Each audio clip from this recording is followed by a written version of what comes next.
curious about what's special about K-content? In recent years, Korean cultural content has taken the world by storm. So, what's your favorite K-content? Movies, dramas, music, exhibitions? Are you ready to take your pick? Starting with globally acclaimed K-movies. It's no longer rare for Korean movies to receive awards at international film festivals. And we can't talk enough about the K-drama sensation. It's not surprising that drama filming sites go on to become major tourist attractions. When we are on the topic of K-pop, we can't leave out idol groups. They are the driving force of K-pop. K-pop idol group members do not only have exceptional singing and dancing skills, but they have the looks too. I'm a huge fan. I really like Korean underground music. These days, talented K-indie bands are recognized overseas as well. Oh, and Korea also has a lot of music festivals. You can meet musicians of all genres at these events. Exhibitions happen in Korea all year round. I also enjoy going to the theatre. There's no shortage of musicals, plays, and performances to choose from. So keep an eye on the theatre scene. Then there is K-design, blending traditional and modern elements. K-fashion, leading trends. K-beauty, which takes beauty to the next level. K-content, receiving praise the world over. Watch it, experience it, and enjoy it.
도시는 세계와 연결되어 문화를 창조했고 새로운 것을 받아들였다.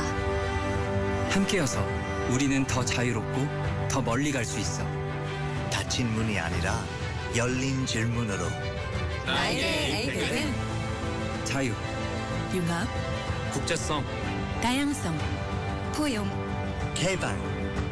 신라의 정신이 APEC 2025로 이어집니다.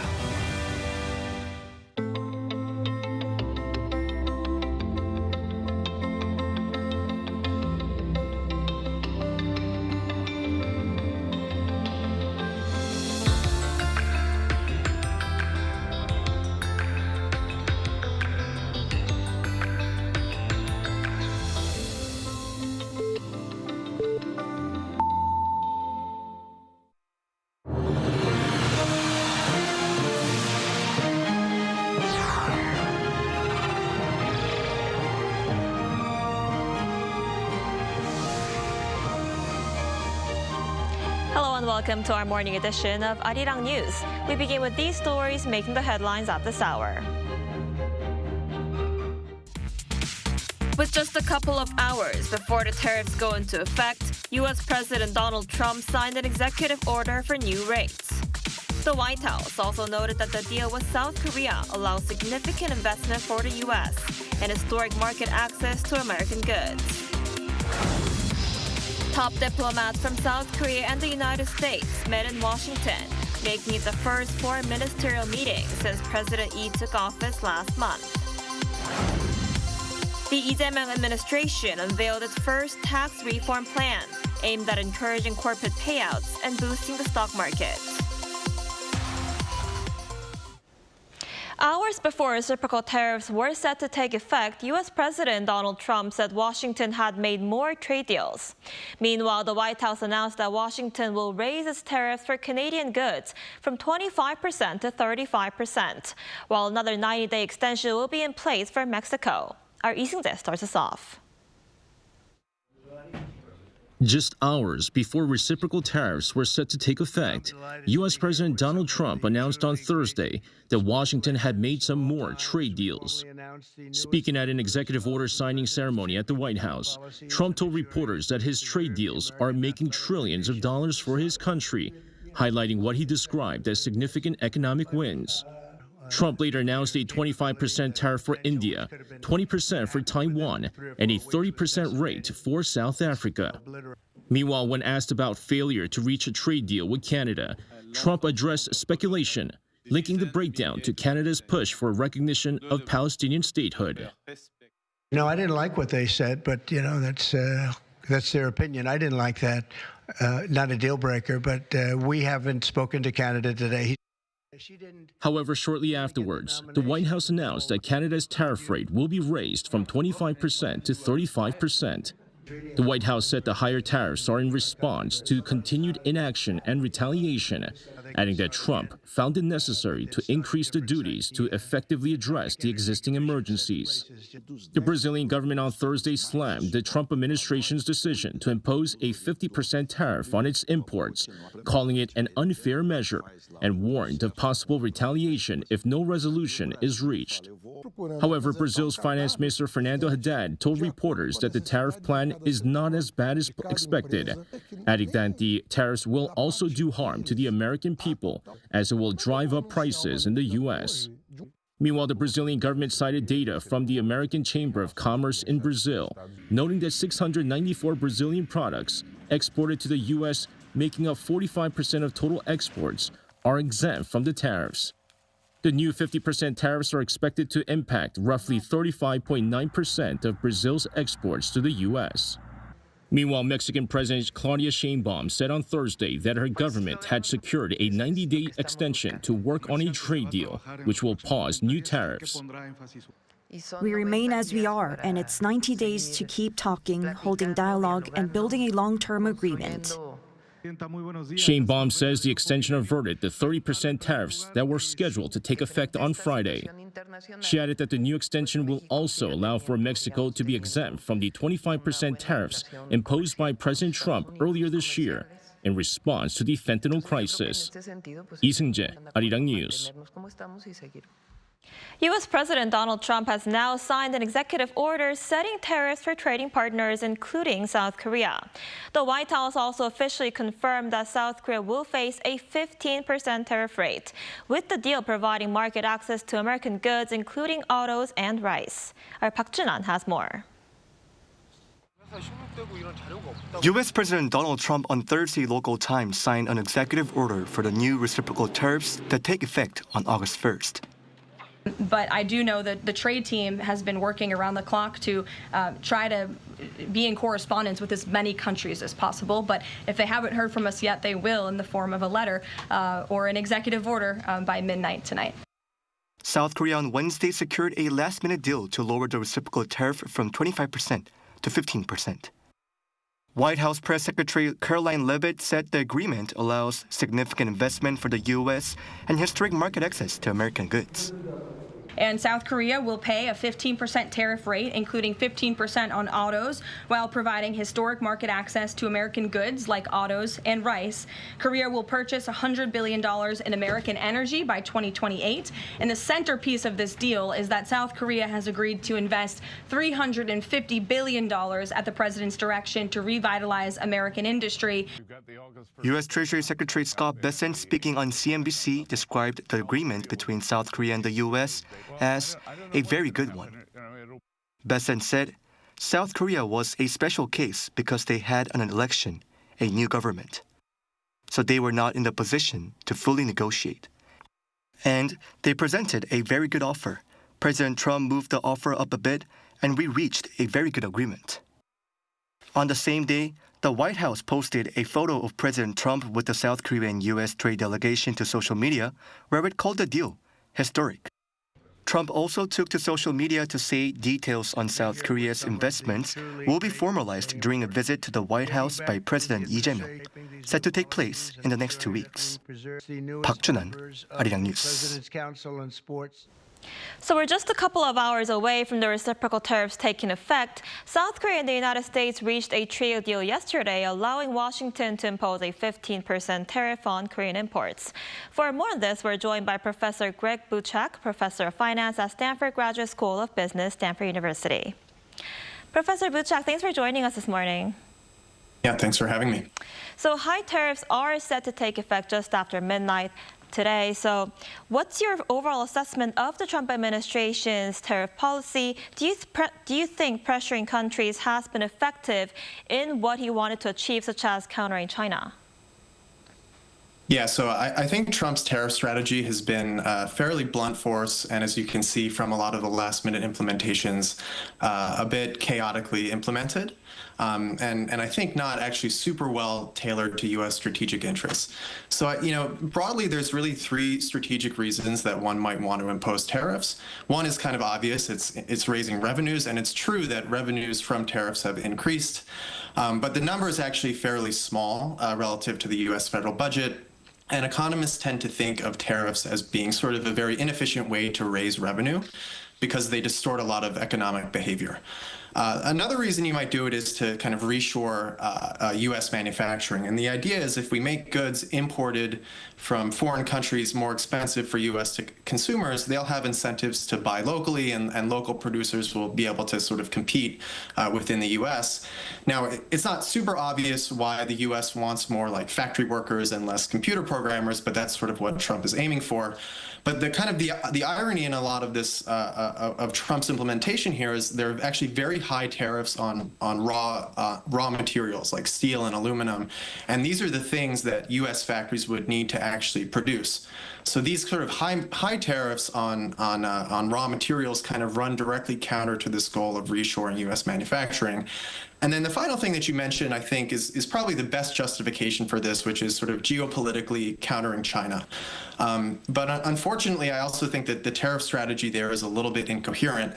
If you were trying to target China, what you would do is sort of build a free trade network of U.S. allies like Korea, Japan, Vietnam, and so on, and then try to crack down on transshipment from China. And then together as a sort of free trade coalition, you would then impose tariffs on China as a bloc. By the way, that's actually sort of close to what we got from the Trans-Pacific Partnership, which was something that was negotiated during the Obama administration that Trump actually threw out during his first term. And instead, Trump is going about it in this sort of haphazard way, tariffing potential allies. The whole thing, to me, seems a little bit incoherent for these goals. I see. And as for South Korea, Seoul and Washington agreed to lower the tariff rate to 15%, with Seoul promising to invest $350 billion in the United States. The Korean government says the deal puts South Korea on an equal or even better footing than other countries, and that it has helped remove trade uncertainties. What are your thoughts on the agreement compared to the deals Washington has reached with other nations? I think that's right. So South Korea is sort of at this 15% level, which is the kind of global tariff floor. And as you were hearing earlier in the news reports, there's some countries that have sort of more higher putative tariff rates. So, 15% is sort of good relative to other countries.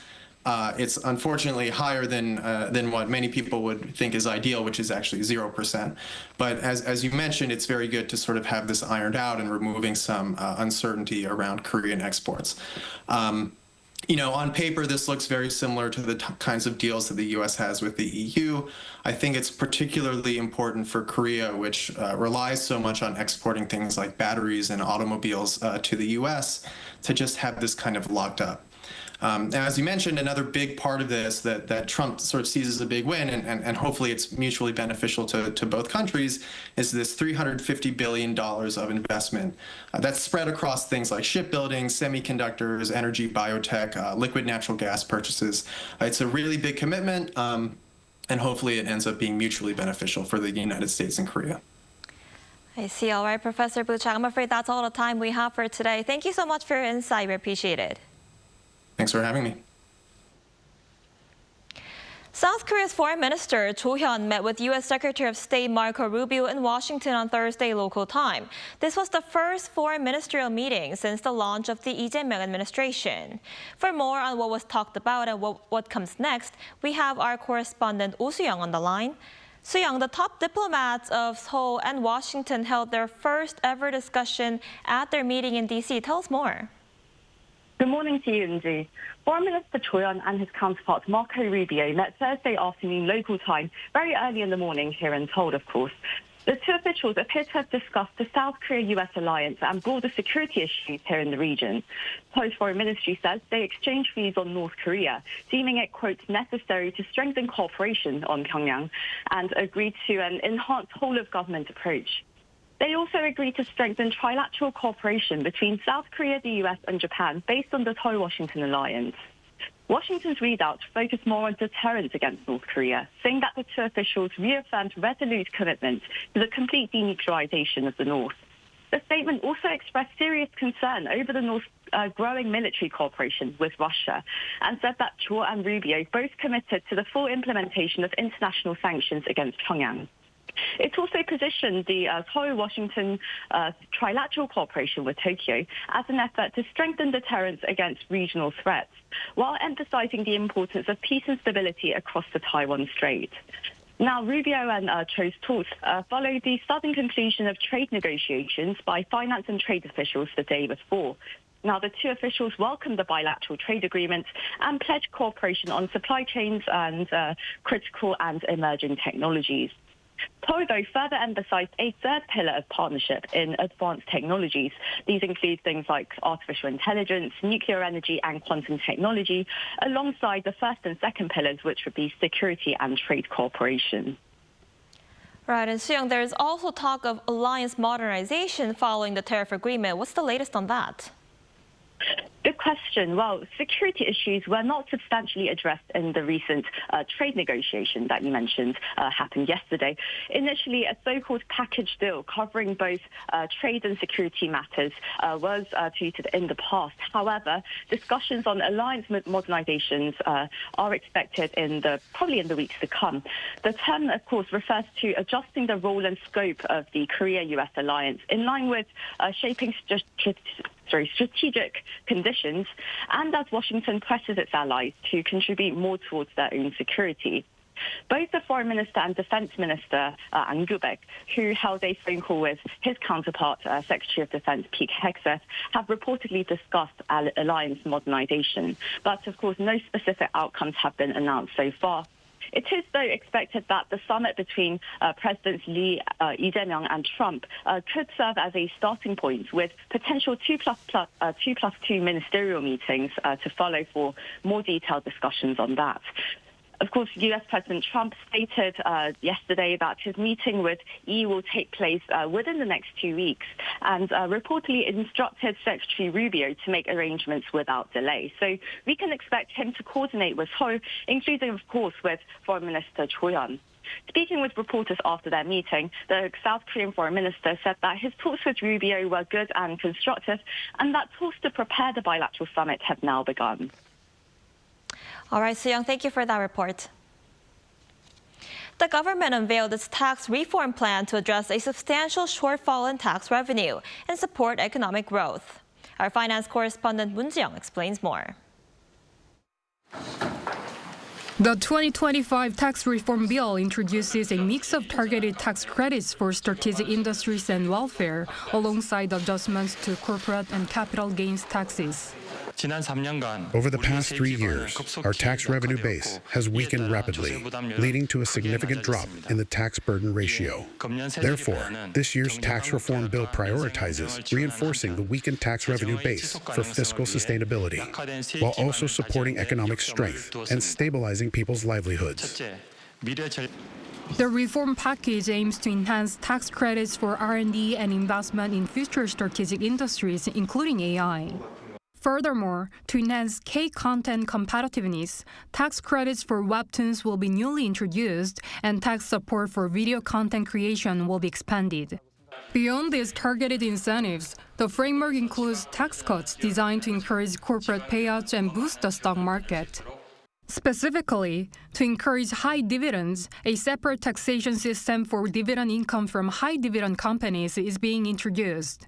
This approach excludes these dividends from the comprehensive financial income tax base, allowing earnings from stock dividends to be taxed independently rather than combined with other income. Despite the debate over tax cuts for the super-rich, a 35% tax rate is expected to be applied to the highest dividend income bracket. On the other hand, the bill aims to restore tax equity and rebuild the nation's revenue base based on the principle of ability to pay. The country's corporate tax rate will be raised by 1 percentage point across the board, with the top corporate rate increasing to 25%, effectively reversing a cut introduced by the previous administration. The bill also tightens capital gains tax rules by lowering the threshold for major shareholders. While currently only those holding 5 billion won, or roughly $3.6 million in a single listed stock are taxed, that threshold will be reduced to 1 billion won, or just under $720,000. Tax support will be expanded for low and middle-income households, with measures such as an increase in the income deduction limit for credit card use by up to 500,000 won, or roughly $360, depending on the number of children for families. The tax burden on self-employed individuals and small business owners is also expected to be alleviated. The bill will first go through cabinet meetings before being submitted to the National Assembly for final approval. 문지영, Arirang News. In line with President Lee Jae-myung's decision to move the presidential office back to the Cheong Wa Dae from Yongsan, public access to the compound will be completely suspended starting Friday. This marks the end of a 1,179-day period during which Cheong Wa Dae was open to the public after former President Yoon Suk-yeol opened its gates to the public on May 10, 2022. During that time, nearly 7 million people have visited the historic site. Interest surged in recent months after President Lee won the snap election in June, with the number of visitors in June more than tripling compared to the same period last year. Also, in the 40 days since the election, foot traffic to the Cheong Wa Dae jumped over 240% compared to a year ago.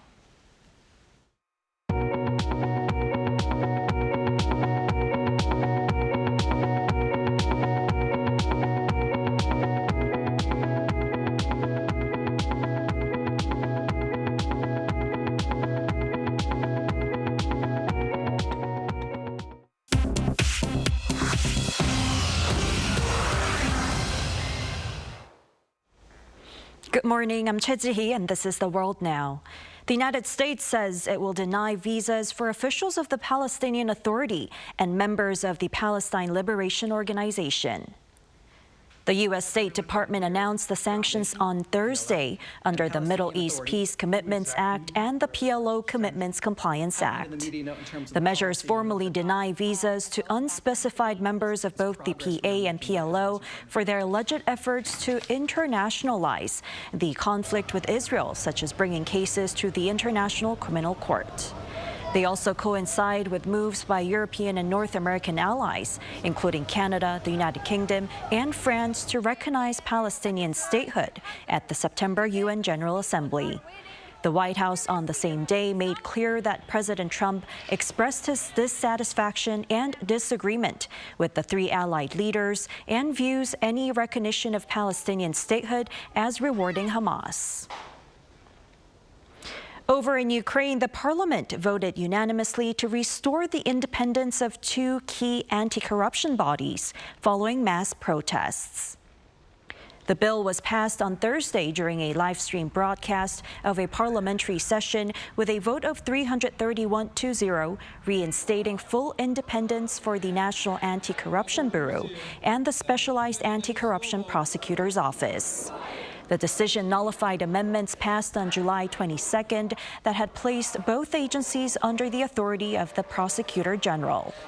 The decision led to some of the most significant protests since Russia's 2022 invasion, with thousands of young Ukrainians taking to the streets of Kyiv and other cities demanding retention of democratic norms. President Volodymyr Zelensky signed the bill into law just hours after the vote, calling the new legislation a guarantee of normal, independent work for anti-corruption bodies and all law enforcement agencies in our state. In the U.S., the White House unveiled on Thursday plans to construct a $200 million state ballroom, marking the first structural addition to the main building since the Truman Balcony was added in 1948. The proposed ballroom, also known as the People's House, will be approximately 8,360 square meters in size and accommodate up to 650 seated guests, far exceeding the current 200-person capacity of the East Room. Press Secretary Caroline Leavitt said construction is scheduled to begin this September and is expected to be completed before the end of President Trump's term in early 2029. Funding will come from Trump and other donors. Also in the U.S., the World Meteorological Organization officially certified on Thursday a new world record for the longest lightning flash. The bolt during a storm on October 22, 2017, stretched 829 kilometers from eastern Texas to near Kansas City, Missouri. Such a mega flash occurs in very large storm complexes, or mesoscale convective systems, that can span hundreds of kilometers and last for hours. It was measured using the National Oceanic and Atmospheric Administration's newest geostationary operational environmental satellite, combined with ground-based lightning networks. This flash surpasses the previous record of 768 kilometers, logged in April 2020, also over the southern U.S. plains.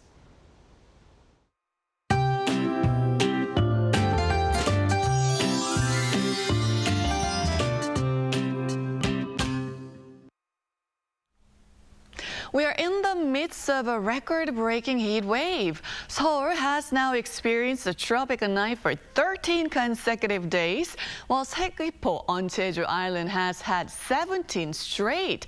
Heat wave warnings remain in place across much of the country, so today seems to be a repeat of yesterday's sweltering conditions. A bit of cloud coverage was welcome in the capital area yesterday, but blazing sunshine will shine down nationwide today, boosting UV levels to very high levels. And this afternoon, Seoul will be getting up to 36 degrees Celsius. Chuncheon, Gyeongju, Gwangju will be topping out at 35 degrees. But some welcome news, a change is on the way. Rain next week will bring daytime temperatures to the low 30s in the capital area. Until then, if you're feeling drained from the ongoing heat, I mean, who isn't? Take it easy, slow down your pace, and don't forget to drink plenty of water.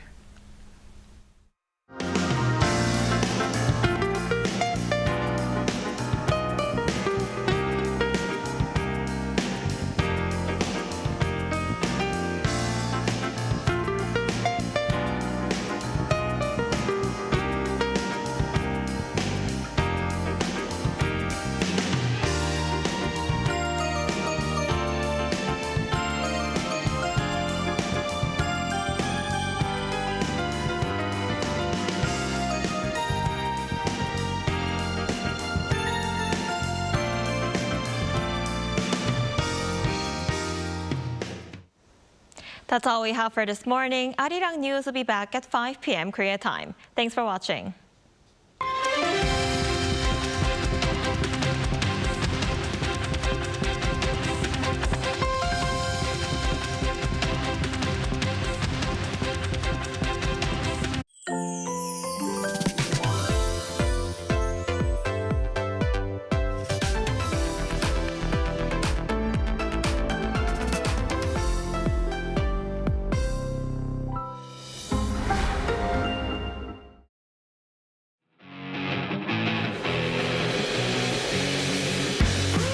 There is no greater blessing than to have good health as you grow old.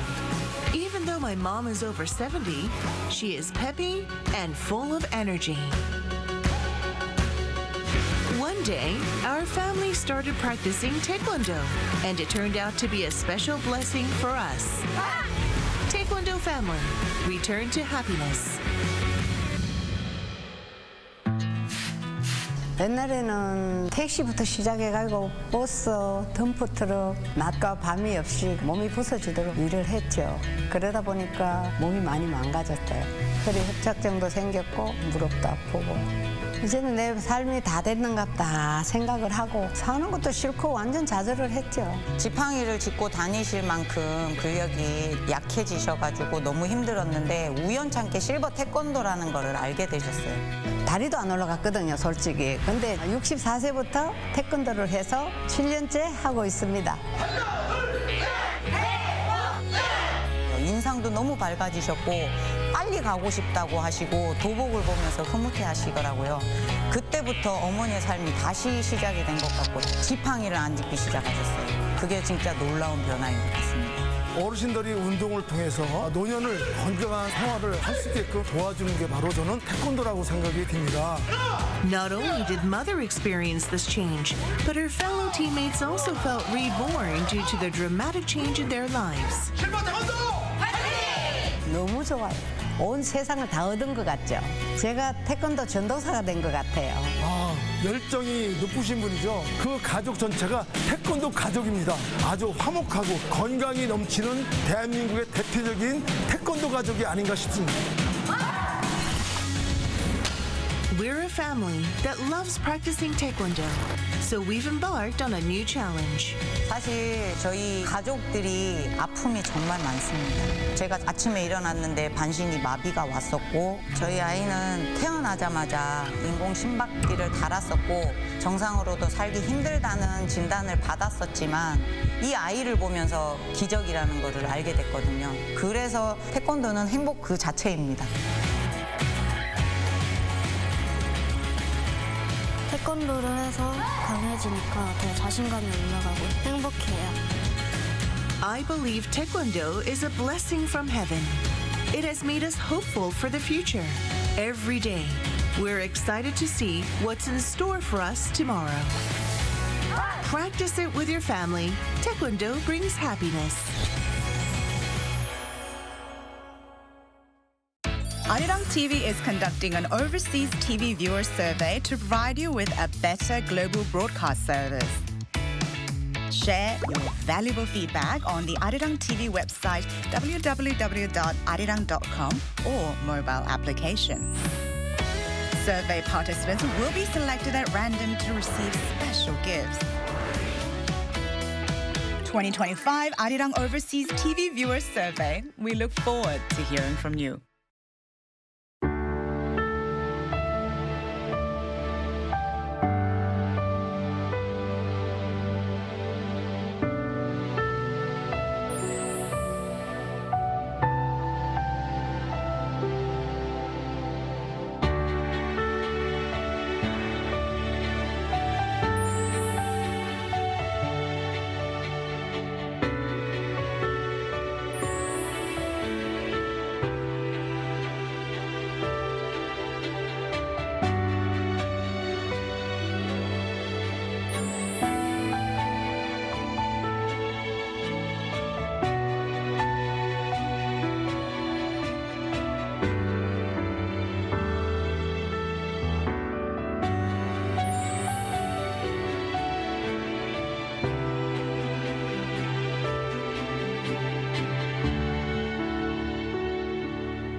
We're here to bring a new type of news show. New insights, new styles, and new topics every day. We are News Generation. Bringing news just for you. It's Friday, August 1st here in Seoul. I'm Lee Soo-jin, and this is News Generation. Joining us today is Niall Seoul. Happy Friday, everyone. Happy August 1st as well.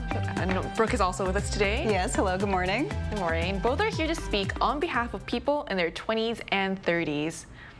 So it's Friday, which means we've made it to the end of the work week. And what better way to head into the weekend than by shining a light on something uniquely Korean?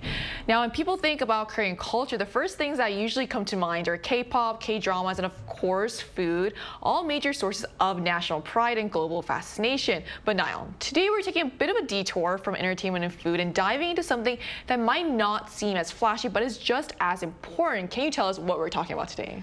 Right, and you guys thought K-pop was trendy? K-garbage system is the new thing. K-trash. And right, Korea's waste management system is so great. And when I first moved back to Korea for university, this was kind of crazy and a culture shock because the recycling system was very intense and I didn't know what went where. Sometimes I'm still a little bit confused, but it's so great because you classify everything so detailedly that you can actually make the most of it. And I thought if US and China decided to adapt this because they're such huge countries with huge populations, that this would maybe flip the environmental crisis altogether. So it is quite confusing, but hopefully today's discussion will kind of resolve that confusion as well. So Brooke, can you walk us through how Korea's waste management system actually works, namely its volume-based waste system or pay-as-you-throw system? And from a personal angle, what was your own experience like when adjusting to when you first came here? Well, basically, to sum it up, in Korea, you can't just throw your trash away however you want to, like you can in other countries.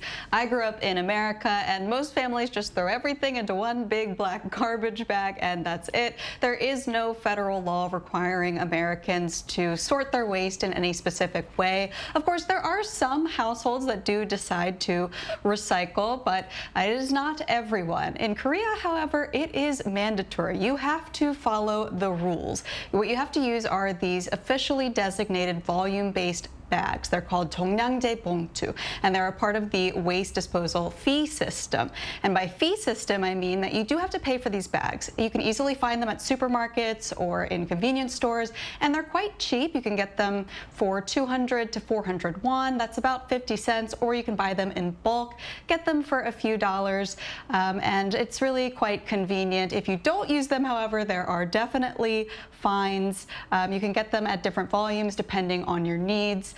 And it can be confusing at first, like we've been mentioning. Like I said, I grew up in America where this is not the norm. So it was definitely a culture shock when I first came here. And even after 10 years of being here, I still have to look things up sometimes because as a foreigner, you're always more sensitive. You don't want to make mistakes.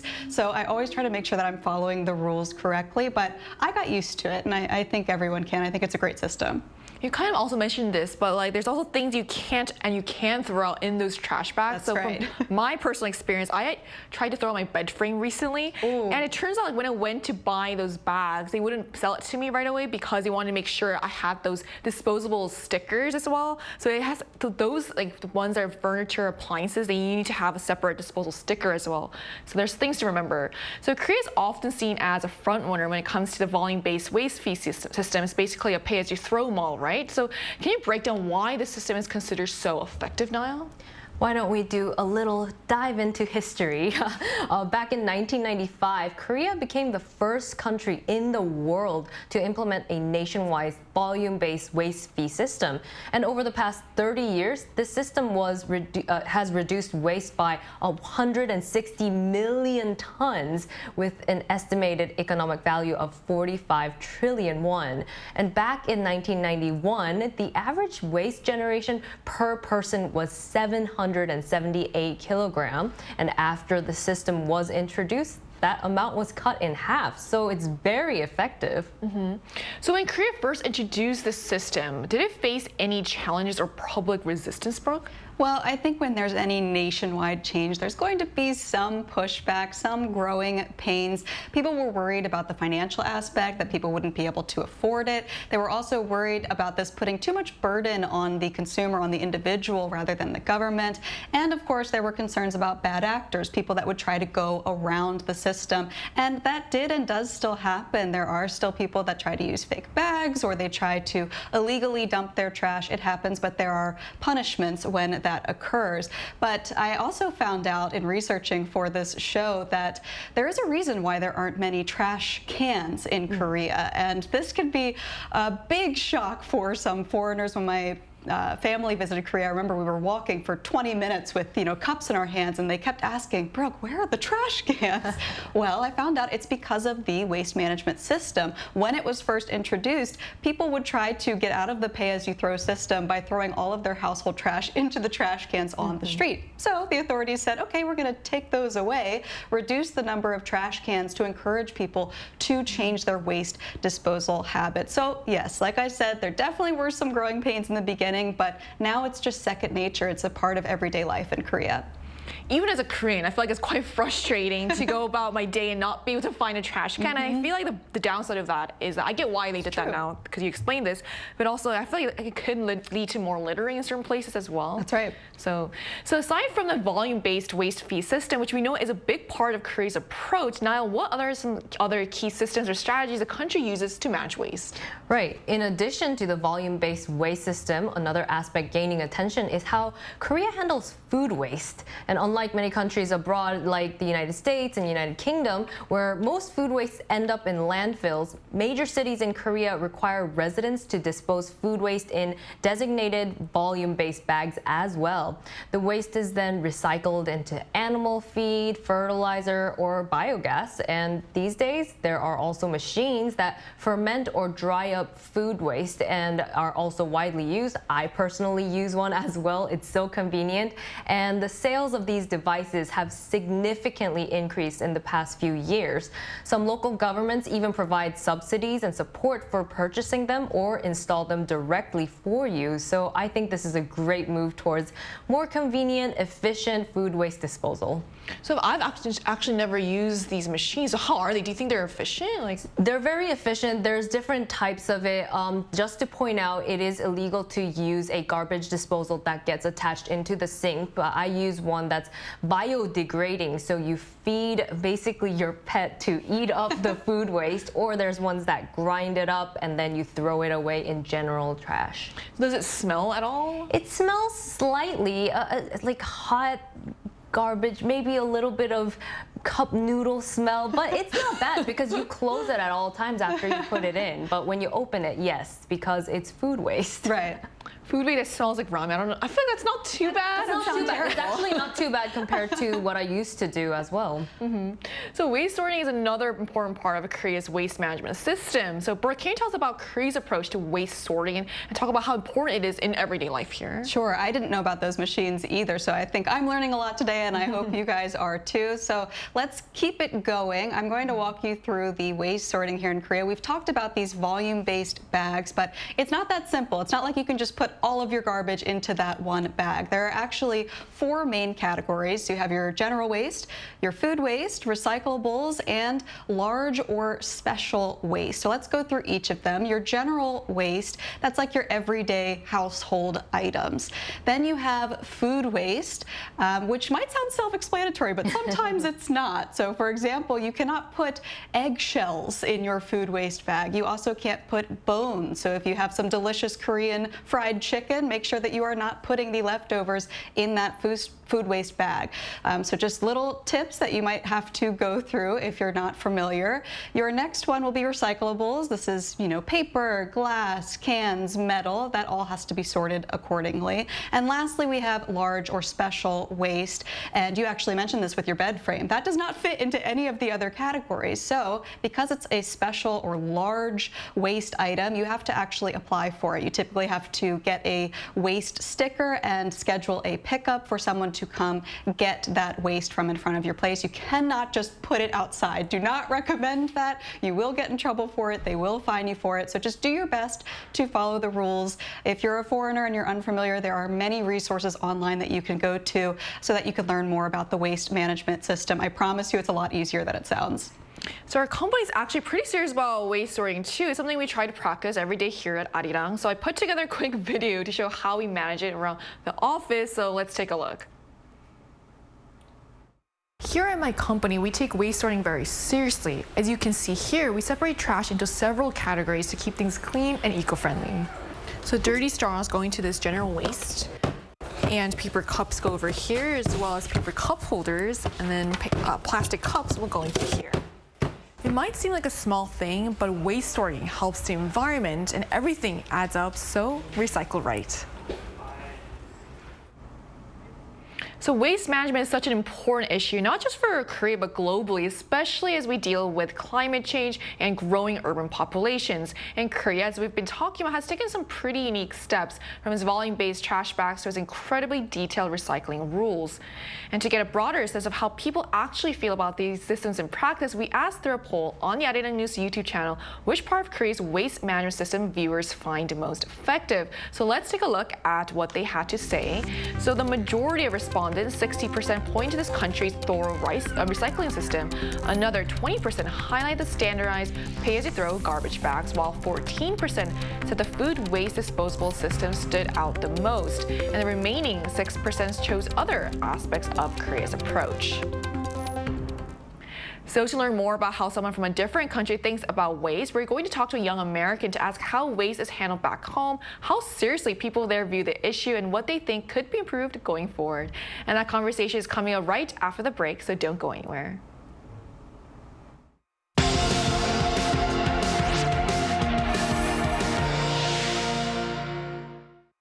NewsGen wants to hear from you.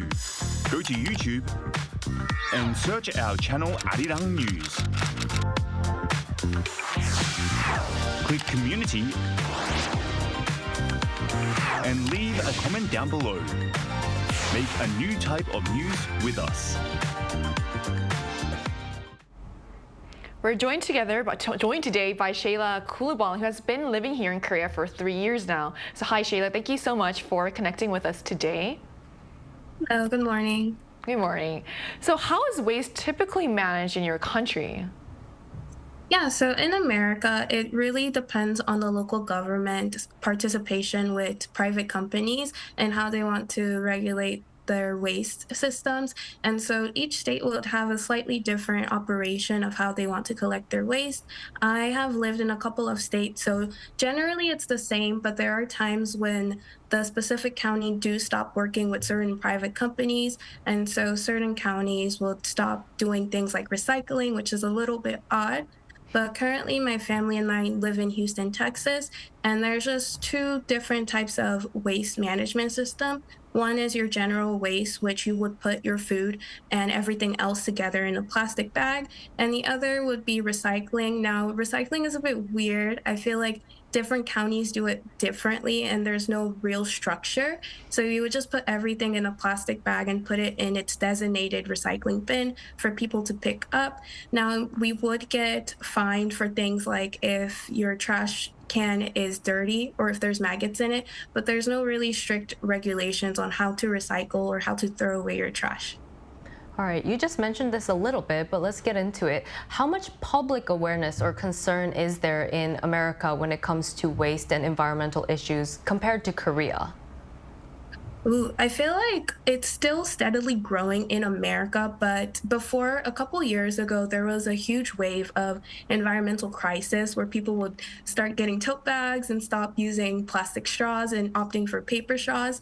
But recently, I feel like there's been a little bit of a decline, but Korea really shows up every day compared to America through their actions. You have to recycle, you have to separate your food waste compared to America. If you don't, you're kind of fine at the end of the day. And I feel like Korea just does it a little bit better, whereas Americans were not strictly regulated. So if you're comparing America and Korea, I'd say Korea does environmental issue awareness a little bit more versus in America, it's just an option for people to do.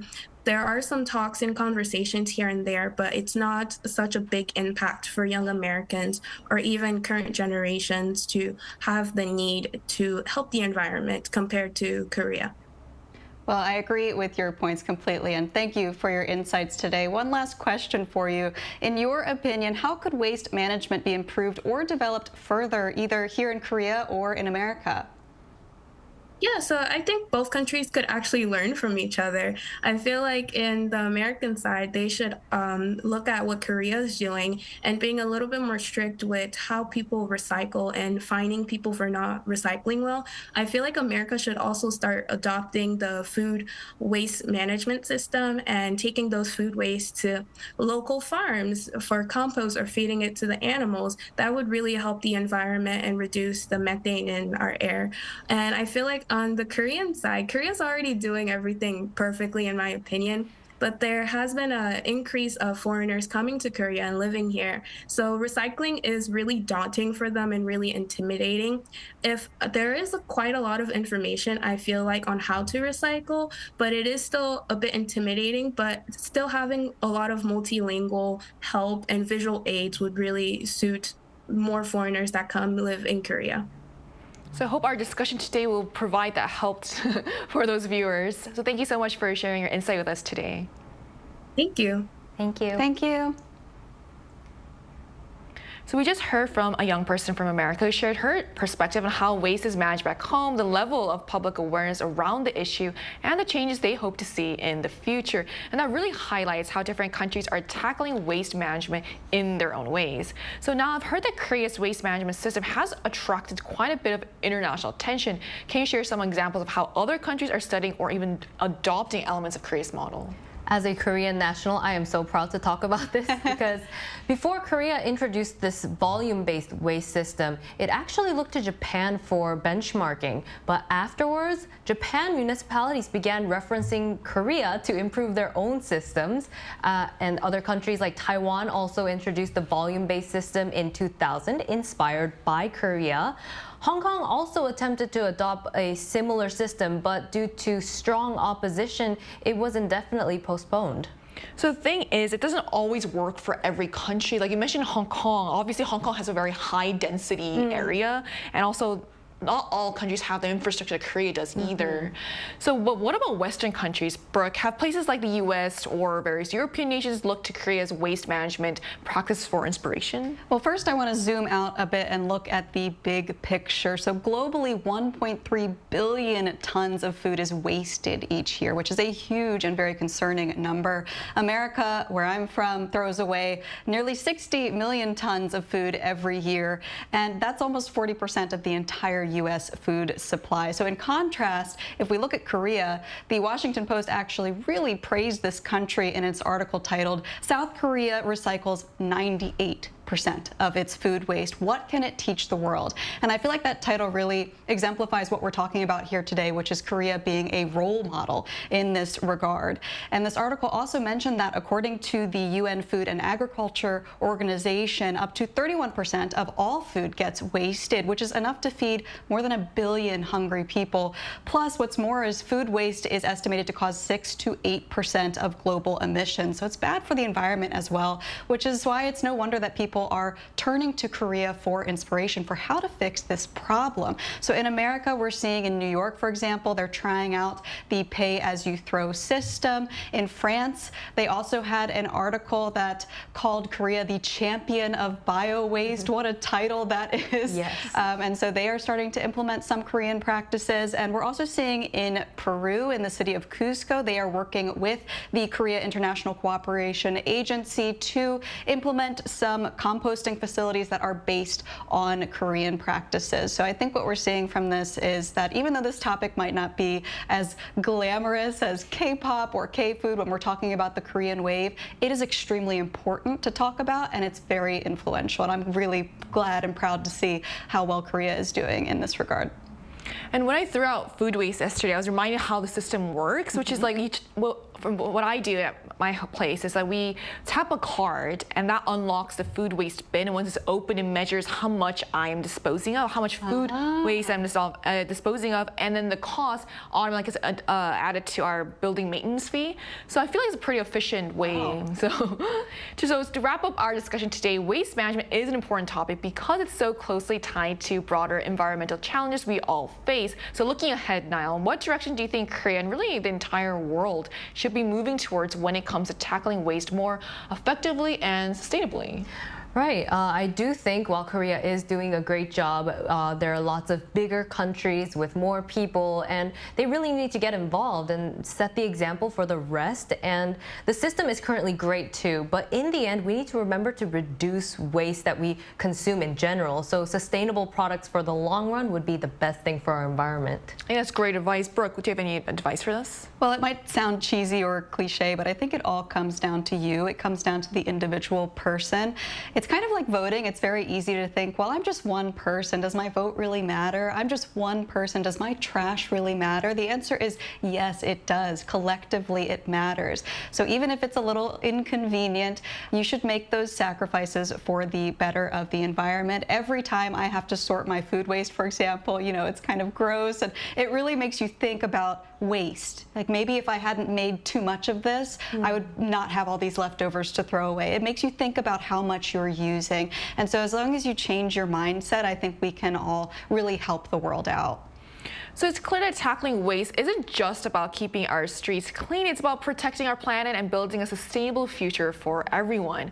Whether it's through policies like the volume-based fee system, diligent recycling, or learning from different countries' approaches, every step counts. So we hope that today's conversation inspires you to reflect and take action this weekend on how each of us can contribute to reducing waste and protecting the environment, no matter where we call home. So we're also conducting a program survey that includes News Generation until August 17th to better meet our viewers' expectations. So please visit us at www.arirang.com or on the Arirang TV mobile app to share your valuable feedback. By participating, you'll also have a chance to win Bluetooth earbuds and exclusive K-pop merchandise. And this brings us to the end of today's episode of News Generation, but News Gen will be back on Monday at 10:30 a.m. Korea time. Big thanks to Niall. No problem. And Brooke. Thank you. Today was very informative. I learned a lot. Thank you both for coming in. And to all our viewers, thanks so much for watching, and we hope you have the best weekend. We are News Generation.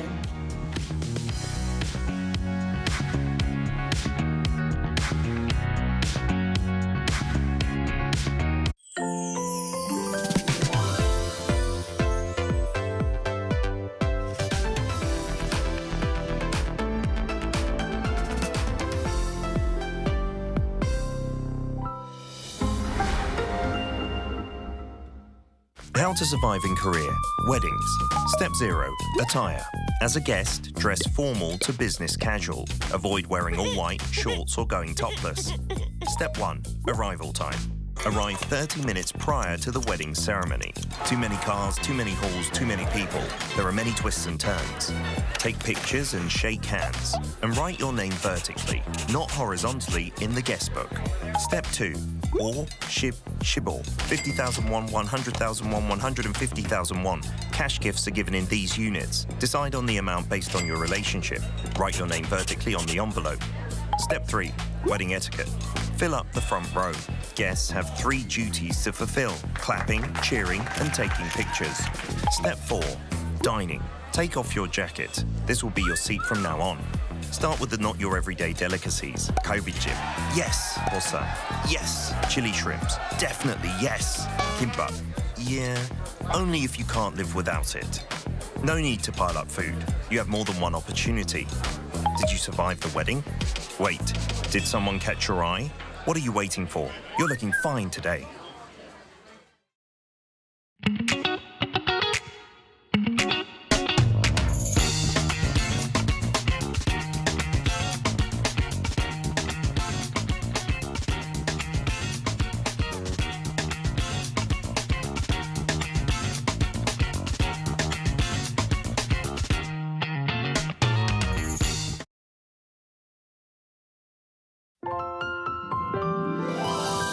Attention fans around the world, the final episode, Simply K-pop Gateway to Korea for the year, will begin.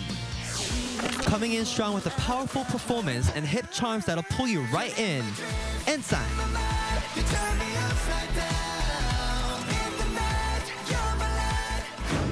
The energy of the youth melted wistfully into the stage,